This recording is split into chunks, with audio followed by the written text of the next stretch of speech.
So what about dream journaling? How important is that to your lucid dreaming practice?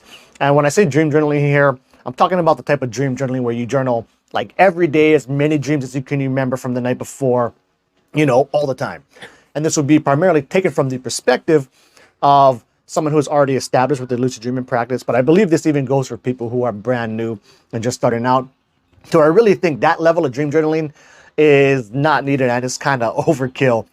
But, even with that said, it can be a little bit more beneficial for people who are just starting out. But in this sense, really, where if you're starting out and you're not familiar with your dream life at all, right, then dream journaling as many dreams as you can remember every single morning, if you're a crazy person in the middle of the night, which I hate to do, can be super useful to help you learn and understand your dream life better.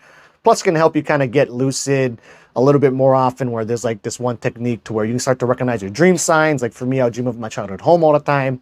So if I went there in real life, I'd try to remember to do a reality check, then I would carry that same intention over into my dream life, to where if I'm dreaming of me being at my childhood home, I would remember to do my reality check and hopefully get lucid right there. But I really don't feel like I got lucid off of that, particular technique very often. It definitely did happen occasionally, but I don't think the hit rate was all that high.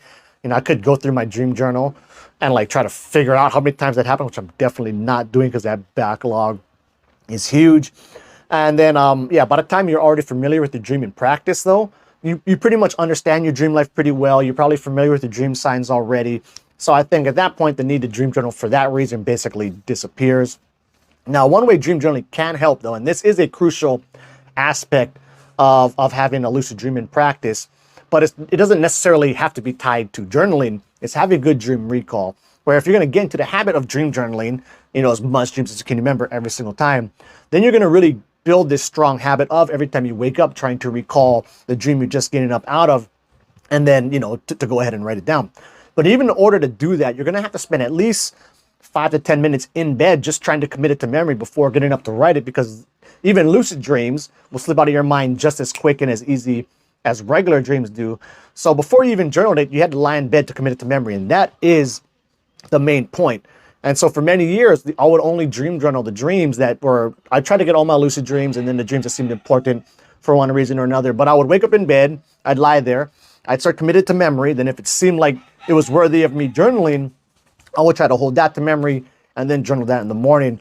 But I would let the vast majority of dreams go. And I don't feel like doing it like that, hurt my practice at all, where, at that point I was probably only dream journaling, a night or two a week or something like that. So really not that much. Or even sometimes if I had like a lucid dreaming dry spell, I'd go like, a month or more without dream journaling anything. I don't feel like that really affected my my lucid dreaming practice in particular too much. Nowadays, though, it is kind of funny. So in the past like 8 to 10 months, I've been dream journaling like consistently pretty much every single day, which is the longest stretch of time I've ever really been committed to pulling that off. But in some sense, I think it's kind of neat because I don't keep a regular daily journal, so my dream journal can kind of act as that. So it's kind of cool to go back and read through. And then once I kind of get the streak going, I don't like to break streaks, so I'll kind of just keep it rolling like that. But even then, I'm tracking other stuff besides just my dreams, which I think is kind of keeping me more interested in it, where I'm tracking stuff like, what time I went to bed, what I was doing before sleep, how easy it was for me to fall asleep, what I felt like the sleep quality was, how I felt waking up. So I just started to get into the vibe of enjoying to document all that stuff every morning. So I think that's been going a long way in keeping this 8 to 10 month streak going. But dream journaling, man, it is a huge time investment. I mean, I'm talking, if you don't live alone, if you got other people in your house, it's even harder because then you got to beat everybody awake, right? You got to set aside, at least for me, like to record 2 to 4 dreams a morning. I mean, we talking at the bare minimum 20 minutes, probably closer to 30 on average. And if I'm recording 4 dreams and I remember a lot, shit could take like an hour sometimes to write out. So that's a big time investment. Plus then, I got to get upstairs to start writing. So I like to type it out like immediately or I'm going to forget it. So then if my wife wants to lie in bed and cuddle or something, be like, nope, gotta go record my dreams, which in most cases leads to, the wife winning. And then that day just doesn't I don't document very good dreams. At that point, I'll come up, later on, just be like, the main stuff I like to cover. So like what time I went to sleep and all that stuff. And then for my dreams, I'll just be like recording like little 1-sentence snippets of like, okay, just remember this one part. Okay, only remember this one part. Okay, forgot everything else.